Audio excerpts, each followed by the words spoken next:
Welcome to another introduction in a Mastery Empowerment course series with Jean Ang and the Arcturians.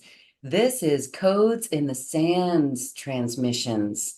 Let's welcome Jean Ang, who just returned from the Sunshine Coast in Australia. Hi, Jean. Welcome. We are excited for this. How are you doing? Oh, great. Yeah. Good to see everyone here. Yes, my backdrop, usually Mount Shasta. I just switched out. This was Noosa Beach, which is on the Sunshine Coast, just to add to the energy of what we're conveying or bringing through here. But yes, I just returned from Australia. It's been the second time I visited there, but a very spiritual journey. And of course, with our consciousness kind of awakens things to us. And so with this, it was quite enlightening and a lot of different information or what I was calling codes. In your travels, we are so fortunate to be able to tag along, if you will, from the downloads that you get from these journeys. It's almost as if when you go on these sacred sites, anywhere on the planet is a sacred site where you go with your energy. But these sacred travel trips that you do, we are fortunate to be able to come back with you and unpack the downloads that you got. So this is very interesting. You met land beings, nature spirits, ancestral in the spiritual realms there. Tell us about that journey. What was that like? Yeah, well, it's interesting because before, I had gone to this trip just through some of the shamanic practices I had done.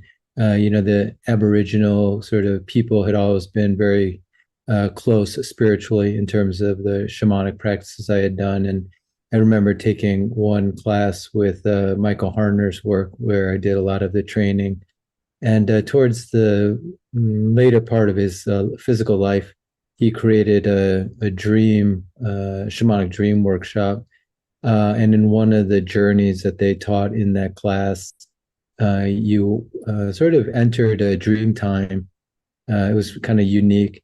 And he did acknowledge that, he was uh, accessing, with the help maybe of his spirits and the spirits of the Aboriginals, to access this particular place in the inner world.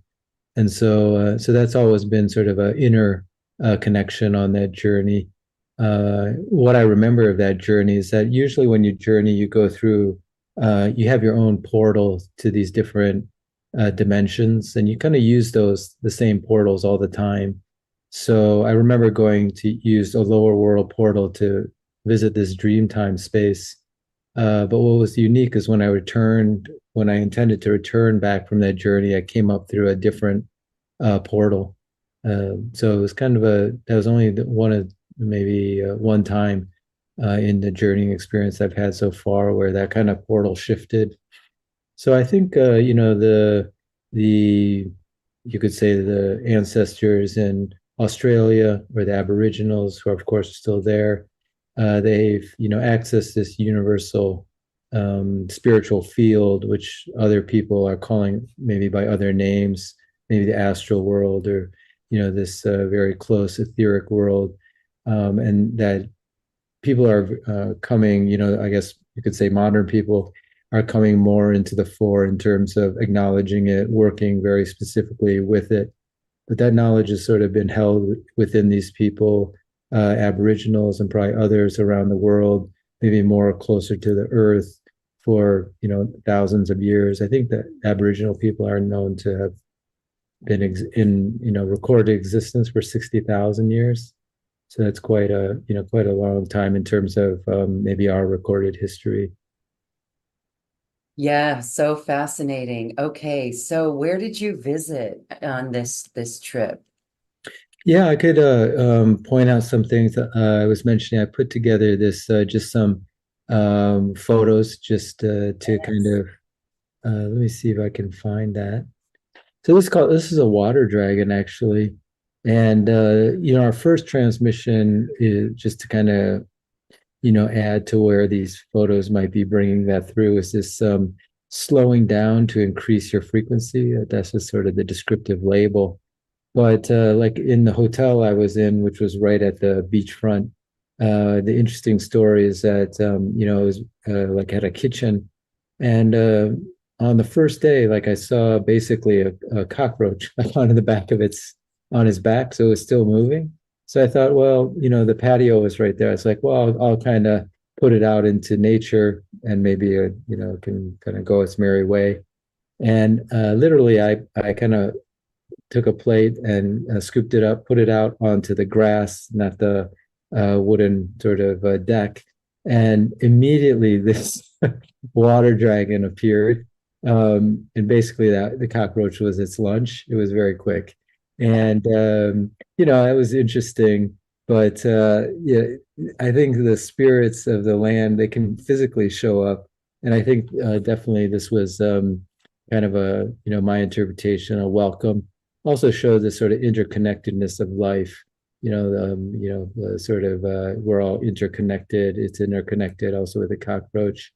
And then I did a journey actually to visit this spirit, and it actually did say that there's a lot of mysteries that you're not aware of. It was kind of speaking directly to me, and you really have to slow down your consciousness because you're missing a lot of things, or you can't access those portals or that information when your consciousness is very quick, very fast, and that kind of fits some of this neuroscience research in terms of accessing like alpha and theta brain waves and even delta, where those are actually slower frequencies. So kind of, but he was maybe, or this being was kind of speaking more to that felt sense of slowing down or being a little slower, not that kind of the speedy consciousness. Okay. Yeah. Wow. That's cool. Were you going to mention anything or did you ask anything? No, I just one of the questions I had was on the portal when you were mentioning the journey and then you mentioned your journey again and how you recognized that the portal was different. Did you just sense that it was different as you were going through it? Yeah, definitely. Like, the journey that I was taking was much like a movie. And so I was drawn up through a kind of seeing another kind of site going in. And so, yeah, I didn't really unpack maybe the significance of that, except that it was something very different, journeying into this dream time dimension. And, in my study of the Aboriginals, I've yet to meet a direct Aboriginal. That might be a wonderful experience because they do have very deep healing, of course, spiritual traditions, maybe kept within themselves. But there's people who, begin to write about, or not begin, but have written about their experience with those healing principles. But they spend most of the time, or at least a lot of the time, kind of in just being what we might say like meditative, and they're actually in this spiritual dimension, or their consciousness is, and this consciousness gives rise to this physical world. And we'll go in maybe some depth into the third transmission, which we've kind of talked about in from our own perspective in other mastery empowerment classes, but this telepathy. So kind of once I got there, then I got more interested in reading, particularly about the Aboriginals having this initial spiritual connection through journeying. But they're very telepathic, or they are telepathic. They actually spend a lot of time just communicating mind to mind, and that gave me that sense that, particularly what's brought out in this third transmission we're doing, that we're actually all telepathic. That was been my own felt experience. The question is how much of that is sort of conscious versus subliminal, and so I think a lot of times it's interesting neuroscience research. We're actually communicating to each other by this energetic, a lot of it's emotional, mental telepathy. And then we sort of, in our conscious mind, particularly if that influences subconscious or subliminal, we make up a story for that effect, that usually doesn't include this kind of worldview of telepathy. So let's say someone's in a bad mood, or we could do it opposite. Someone's in a very good mood inside themselves. They think very highly of you, but they're not saying that to you in any physical way. Maybe even you feel that, like if the person's very loving, you feel that, and then you, because we don't necessarily have that worldview in modern society that we're like telepathic, you kind of make up a reason for your good feeling around that person. Sometimes it's accurate, sometimes sometimes it's to what's actually happening, but it's a good enough story that fits. Like, oh, I'm having a good day, I'm really feeling energized, I woke up well, I got a lot of good sleep, and a lot of it might be that, but a lot of it also is that this person happens to have a very positive view of you, very loving view of you, and so they kind of have already communicated that to you maybe before your meeting. So anyways, so this idea of telepathy, I think, is a big aspect that was brought out on this visit. Yes, and so do you feel that you were greeted on another level, on an inner level by the Aborigines? You didn't meet in physicality, but was that some of the experience that you had there as you had messages coming in and new downloads and understanding? Yeah, yeah, I kind of put that. I was trying to figure out exactly the theme or title of our this mastery empowerment class, because I think it is both from the emerging from the visit and the connection to the Aboriginals, but I think there's some also universal, particularly with the indigenous cultures, or what I was calling ancestral cultures, because I think maybe in our past lives, if we're more in the modern world right now, we may have also been part of many indigenous cultures. And of course, in another era of time, we wouldn't have labeled it indigenous. That would have just been the people on the planet that we were incarnated with. So I think there was a lot of wisdom. What kind of was coming through actually were some of the Ho'oponopono teachings, which I Uh, think came from kind of the indigenous Hawaiians. At least that's the way it's brought up. But these are universal principles, and that's where I was kind of really getting the sort of insight that a lot of the Aboriginals, just on reading, were holding the same views, which is kind of that second transmission, that we're eternal beings. And the issue with that is that, uh, that's a lot of time and probably a lot of lifetimes. And so we're not really meeting anyone anew. And so they tend not to, the Aboriginals tend not to want to leave any kind of meeting with a person kind of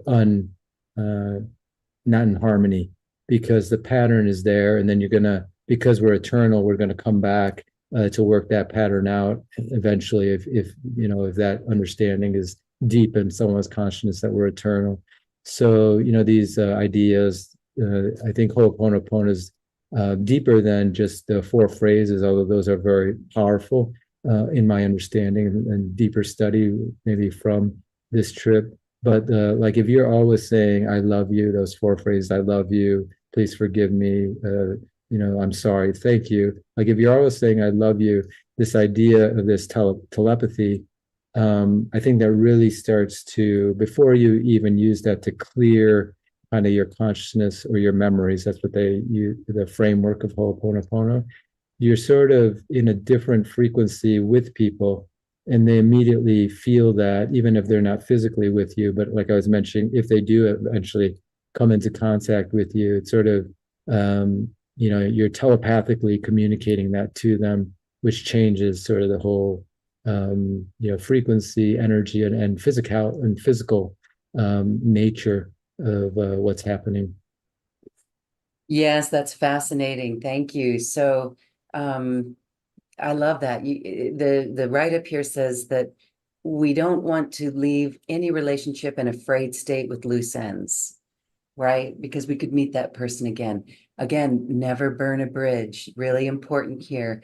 And we have been playing around with the Ho'oponopono as well. So your experience with it and how you've parlayed it to telepathy is really fascinating, because when we do use those phrases in we've been encouraging people to weave those four phrases into every interaction that is less than harmonious, because it really does shift things. So you've helped to explain there is something energetic going on behind the scenes. Those four phrases, it's almost alchemical how that works. And so beautiful. Okay. Anything else you wanted to share on that? Just the fact that I think these masters, once they're in the spiritual world, like in the physical world, they incarnate specifically, and we as well, our divine self. But maybe you take on an Aboriginal life, and maybe you stay in that sort of incarnation for a while, or maybe you incarnate, or these masters incarnate into the, Hawaiian, lineage, blood lineage.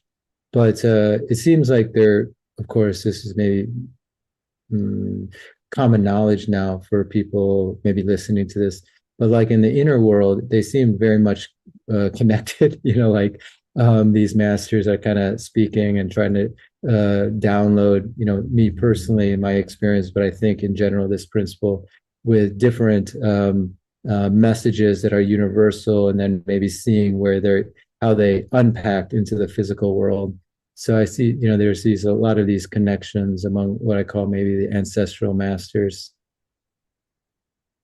Yes, it's almost as if they're guiding us. They are guiding us in that way. Yeah. So I love this that we slow down to see the portals, to see the magic. So this photo that you're sharing, this happened when you were slowing down, right? You were slowing down to receive this download. Show us some more photos. Oh yeah. And what I've the other thing that's sort of interesting is I think sometimes our an illness, or even an accident, when we see that from a soul perspective, we say maybe the soul, we need to learn something, sometimes that, or something is taken away, uh, actually will do the slowing down process, like capacity and ability. You then become you don't have that anymore, and you're forced, usually a physical capacity like I'm mentioning, you're forced to slow down, and that's part of the insight, to kind of access these other dimensional states through your state of consciousness.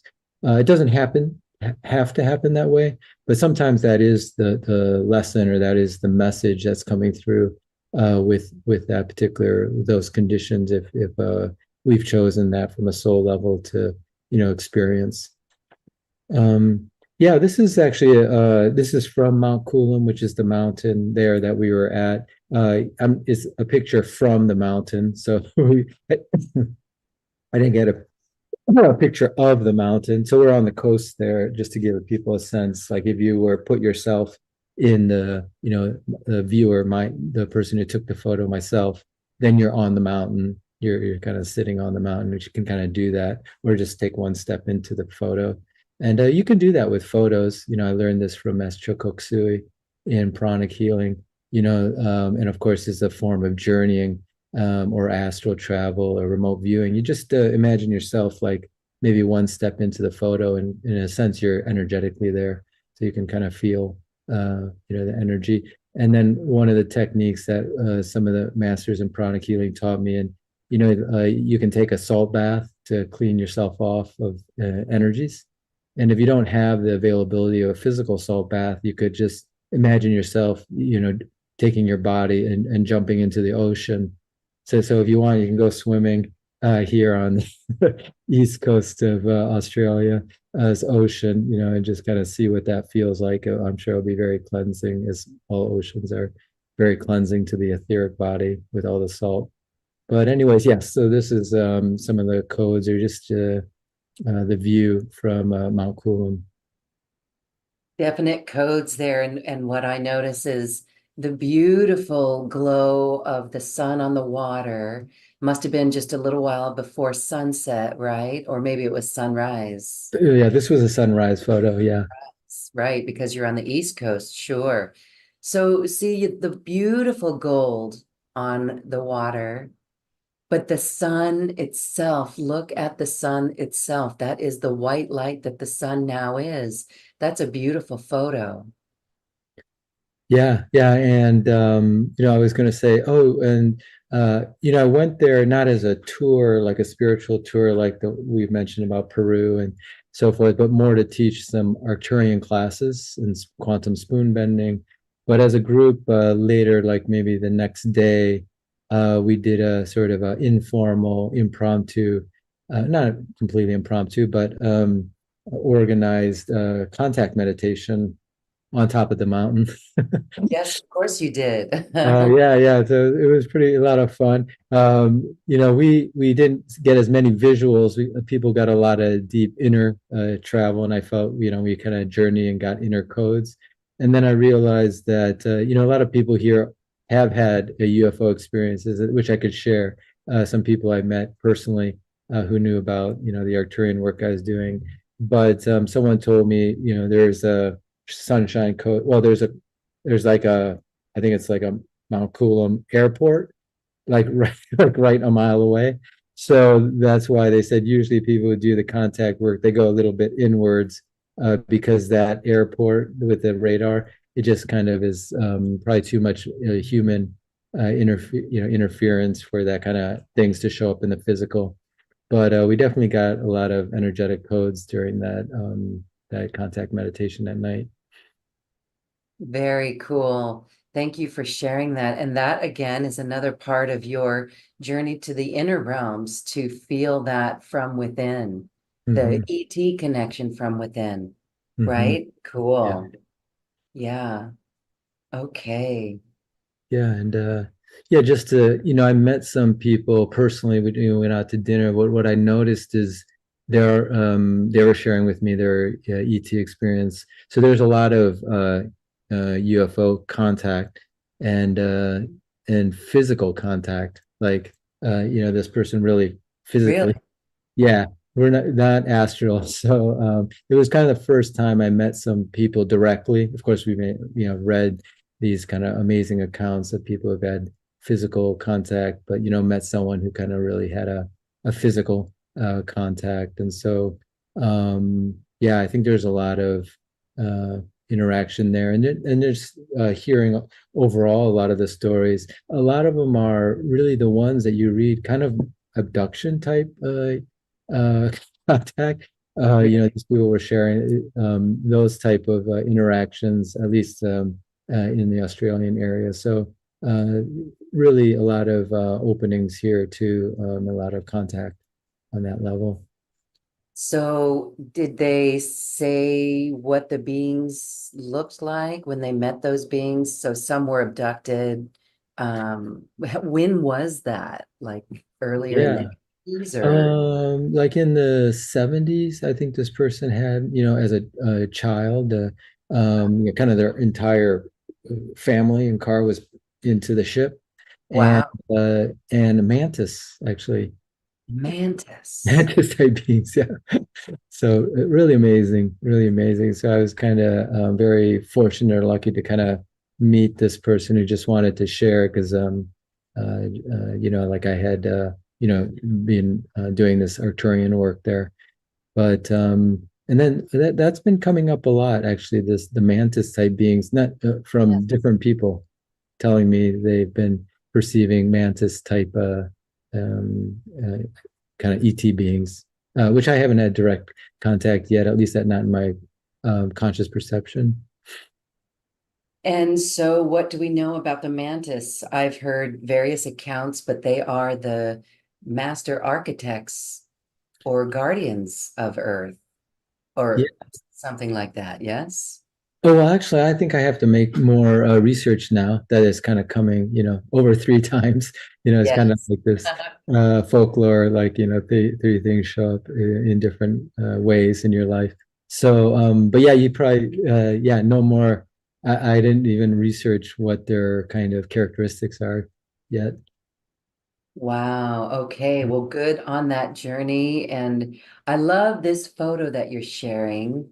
talk about stepping into a photo. And what I particularly love as well is the respect for the land, for the most part, where the houses or the buildings leave a space between their land and the beach, Noosa Beach. So Yeah. it's really great, right? It's not overrun. It's not like Mexico, Tulum, or Mm. Cancun, where it's giant buildings on it. So Hmm. tell us about your journey there at that beach. Yeah, this was slightly, a little bit north from where we were. It's called Noosa Beach, and we kind of did a hike up to here and then down there, and actually swam like right, kind of its first area in on the beach. So again, you can receive the codes again by doing this sort of astral travel right into the photo. Maybe take a a dip in there and come out etherically with the codes and so forth. But yeah, this was sort of another location that was very, that I got a chance to visit, only because it was like seeing these places in addition to holding the classes. So it's kind of like, so these were all kind of maybe ways to reconnect or connect with the land there. And, the energy also, what you can do energetically is lie down on the sand because there's a lot of earth prana, and in that case, that earth prana would be very uh, pure and crystalline because the water's keeping it clear. Whereas, like if you do that practice, you just lie on the ground and then just absorb the earth prana. You would want to you just not necessarily choose any place on the ground because you want to have like healthy earth prana. So you could also do that as a practice momentarily here. But That is beautiful. We're feeling the codes in that photograph. And I would like to ask you what we see here in this photograph. I mean, I can see the energy from it. Those waves are so beautiful. I can sense there's whales and dolphins out there and all sorts of aquatic wildlife, marine life. But when you stood here at this point, looking at that view, was it more beautiful than what's represented in this photograph? Like, could the photograph even capture the fifth dimensional feel of it? hmm. Yeah, well, I think you really tuned in. Yes, people come to this location and along this to watch the whales go by and Uh, also dolphins. So yeah, there's a big a track, or a journey track for the whales. So a lot of beings here. Yeah, it's the photo is it did capture a lot of the energy when I saw it, but there's of course a deeper kind of download it. Perhaps when you're physically there, you're able to also be part of the physical aspect. So I would say, yeah, there's probably more a holistic feel when you're actually physically present, kind of on this cliff, and then able to go into the water. And a lot of surfers, to very much, it reminded me a little bit of like Hawaii and Malibu, kind of, from my limited experiences of different kind of beach locations. So, but of course, it's unique in its own right. yeah, so beautiful. I can actually smell the air there with the salt, the salty, what do you call that? The mist from those waves. Mm-hmm. Beautiful. What time of day was this? Probably This right. was a Yeah, this was around noon time. Yeah, with the Yeah. sun direct over like that. Really gorgeous, really beautiful. All right, thank you for sharing. So Yeah. as you've got other photos that you're going to embark on us with, that's going to be a great feeling the energetics of that. Let's talk about the transmissions. I know we did talk a little bit about them. Did you want to share anything about the individual transmissions as they're going to come about? Yeah. I think it's good to circle back on that. And of course, we could all see some of these photos in the either at the end or maybe in the class. Um, I kind of, as we were describing it, I realized really the interconnectedness of these transmissions that are both somewhat land-based in terms of coming to Australia, but I think there's some universal, a deeper wisdom Particularly, these are being held by our own guides and some of these ancestral kind of wise beings, whether it's Aboriginal or, like I was mentioning, the Hawaiian or Peruvian or Native American or wherever your culture is located. I think there's, once you're in the spiritual world, it becomes much more unified. But this slowing down to increase your frequency. I remember Wayne Dyer actually saying those exact words. We think maybe to increase our energy, we actually go faster and faster, which is maybe the outer way to, get more things done. And, in a sense, you're getting more powerful by doing more. And there's something to that. But then there's these other dimensional states within us or within our physical reality that I think in order to communicate to them, your consciousness has to slow down. And, this is backed up with the journeying experience, hypnosis. Your brain waves are actually much slower when you're entering alpha and beta, and then even deep delta, like deep sleep, where your brain waves are the slowest, at least in this kind of model. And beta is is the fastest when you're kind of here. And then, of course, there's this gamma state that was being researched where it's actually the waves are very high, these electrical waves, but they're synchronized. So your brain actually gets synchronized, which I think is also a unique state that these different Aboriginal elders and ancestral elders were accessing, naturally or with their own methodology. But yeah, so in that transmission, we sort of like help to embody that, help to bring that about in us, and then help to access some of these inner world states more directly, more consciously. That's the purpose of that first transmission.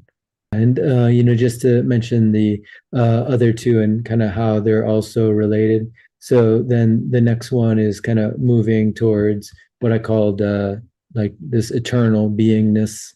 And of course, these are, universal truths, spiritual truths that as you embody them, they kind of, really shift your consciousness and your awareness. And that was a message that was coming not just only from sort of these studying of the Aboriginals, from the journeying to the kind of Aboriginal kind of wisdom keepers, and but also from other areas at the same time. So it was a very synchronistic message. And then the main message is that, you kind of realize, like, even the person you might be meeting temporarily, maybe they're your server at a restaurant, or they're driving you to the airport, when you kind of really hits home that, okay, this is an eternal being, and so am I, and my consciousness is meeting them here. It kind of takes it out of the mundane, and you realize maybe there's this cosmic significance, even to the, it's not that you'd have to do anything like outrageous or even grand. Maybe grand is the right word, but you just that recognition of, this eternal aspect. So you're not really coming into contact with anything new again. So that's kind of the second, sort of this wonder. I think it brings wonder and joy into our life when our view starts to expand, not just intellectually, but sort of in this embodied and maybe direct experiential way. And we have that more with people we've may have done a lot of direct work with in other lives. So then when we recognize them in this life, your view expands kind of, because you realize, oh yes, I really am eternal. Like I've been coming through time and space, regardless of how it played out in those lifetimes. Usually very joyous. And then finally, the third one is sort of moving to this idea that we're interconnected. This Aboriginal sort of characteristic of telepathy, and we've talked about that in sort of this other classes with this particular chakra above the head, the first one working with pack thoughts, but sort of this deepening of making that telepathic communication more conscious, and what I'm calling less subliminal, although that's still having an effect on us. And then also, then if we are telepathic, kind of what are we bringing, to, because a lot of times, at least in my experience, like the worldview that we're not, that people don't know what's going on in our mind. then we can kind of hide. We can, and we can have like judgments or views. So what that helped me, the realization is how judgmental, even though I thought, okay, I'm getting rid of a lot of judgments, but when I slowed down, oh, I'm still quite judgmental. So that's still, really having an effect on others. It's not kind of in this more conscious view, it could probably be more subliminal. And just as a last thing that was kind of synchronistic, I might have mentioned Robert Thurman. Is this the Buddhist teacher? He's Uma Thurman's father, but he's a very well-known, renowned Buddhist, American Buddhist teacher, like professor at Columbia and so forth, good friends with the Dalai Lama. But he was explaining right when I got back, or maybe at this couple of last days, this teaching called Tonglen, where you maybe some other teachers have taught it on the courses you've offered, but you kind of it's called exchanging self with others. So you kind of breathe in their pain, and then you with as black energy, and then you give them like that white light of the sun. You give them all your good energy. So you're kind of like trying to exchange yourself and others. It's kind of a compassion Buddhist practice. But the thing is, he was saying is that our default is very much like what he was saying. He loves dogs, very much like when a dog meets a dog. They check each other out, they sniff each other out, and we still have that deep in our system. But basically, it's basically we're trying to see: is this person a competitor? Is this person more powerful than me? And or is this person lower than me? And if you don't do anything, to override that, we all subconsciously kind of size each other up. So there's kind of three emotional states. Like if you're equal, then you're competitive. It's mostly subliminal. Now we're very nice to each other and social, which is great. Kind of a step up probably from 1,000 years ago. So you're a competitor. If you're someone is much more powerful than you, and we kind of all know that right away, just like the dogs, then you're deferential, but you resent that subliminally. And then if someone's lower than you, if you don't do anything to override this almost biological, ingrained pattern, then you're sort of you don't really pay much attention to them in a sense. And so, you need to recognize that that's sort of a very deep subliminal subconscious pattern that we have. It may not even be subconscious. We may actually, be very aware that we do that.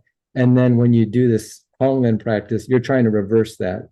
You're trying to be them, and recognize, how hard things are and really be them because we are really truly interconnected. So all these messages, are coming at the same time, particularly with this third transmission.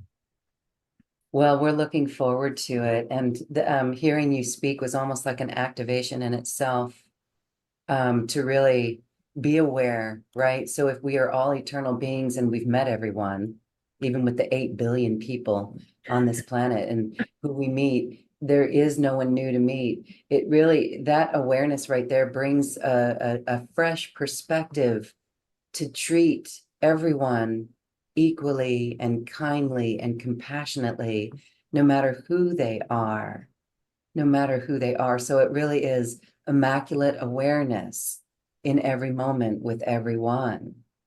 Yeah. Okay. Well, we're looking forward to this. I think the telepathy is one that we as humans have been practicing. Can you share a little bit about the frequency or the vibration that one needs to be in? Because our mind could go away from us and say into a forcing action where really it's more of a heart space. It's more of this recognizing that we are eternal beings and that we are slowing down. So when we slow down and to raise our frequency and we recognize everyone as an eternal being, that then would seem that the communication through telepathy allows that to be a more of an open channel. What are your thoughts on that? Yeah, I think it's completely heart-based, and that was my sense of, I got inspired to read all these books about the Aboriginals while I was there, in a way to connect on the outer realm with maybe people who have done that. I made that connection, but just having more of this inner spiritual connection. But you know what they said about the telepathy to work on that is that it's really comes down to honesty, you know, which requires an open heart, honesty with yourself, because you need to, because if you want to become not subconscious of our telepathic interaction, you can't hide anything. So like everything has to, you have to acknowledge everything within yourself and accept that, you know, which takes a compassionate heart. Like I was saying, like you know, it's kind of nice. Like I can hide my thoughts about people because I don't think they're getting affected. That's my worldview. So then I close all my telepathy down. Not that it's not happening. It just goes into this subconscious, subliminal realm. But so as you want to, you know, sharpen that skill, actually it becomes more, can you know, accepting all your thoughts, what good, bad, or otherwise, and you know, accepting yourself, being completely honest with yourself, and having nothing to hide is really the way to become more conscious of our telepathy. All right, very cool. Thank you. We are excited for this. So we invite those watching and listening to join us for these 3 sessions. As you know, if you've already been a part of these webinars, they are magical as we come together in the group, and the container that is held really allows us to open up, and then the sharing of those experiences makes it all even more so. So this sounds like another beautiful series. And let's do a little mini transmission, please. That would be Mhm. awesome. Yeah, this one is a transmission to make this telepathic communication, particularly with your what I call your ancestral guides. And maybe as soon as you heard that, or as you're listening, you may have already got that sense that they were there. You know, they could be like a grandmother figure, a grandfather figure. They could be like an Aboriginal guide or an Indigenous guide. Maybe it's First Nation or Native American, if people connect that way, or at some form. But I think they're definitely orchestrating sort of all these downloads, all these energy transmissions. And so by connecting to them consciously in this sort of short transmission here, you know, it's a way to reconnect with that wisdom part of ourselves, or deepen it if you've already made that conscious connection. Okay. So we'll call this kind of the wisdom keeper transmission, connecting to our inner guides of a kind of indigenous or close to the land, wisdom of the land, and holding these universal, you could say cosmic truths. We're also connected to the stars. And they are our most inner wisdom, ourself.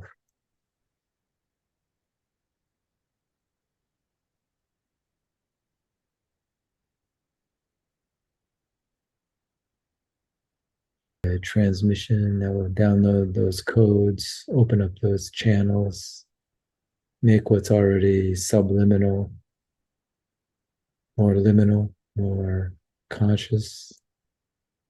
So we can bring that through actively in our life.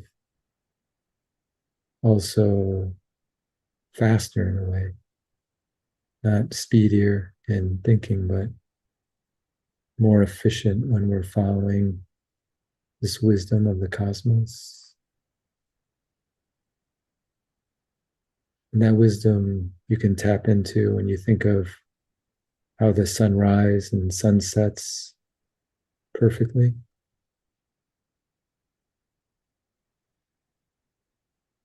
There's a wisdom to how all the celestial bodies, which we are moving.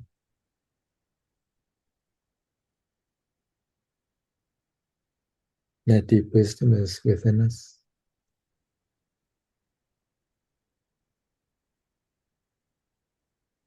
And when we slow down our thinking, we can access that wisdom. Maybe you call it the chi field or universal field, quantum field, universal knowledge.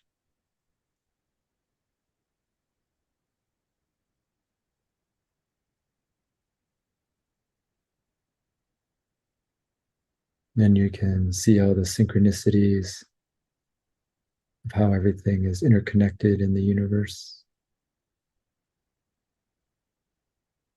that there are no accidents, that we're not meeting anyone for the first time. We've all been together in many different forms.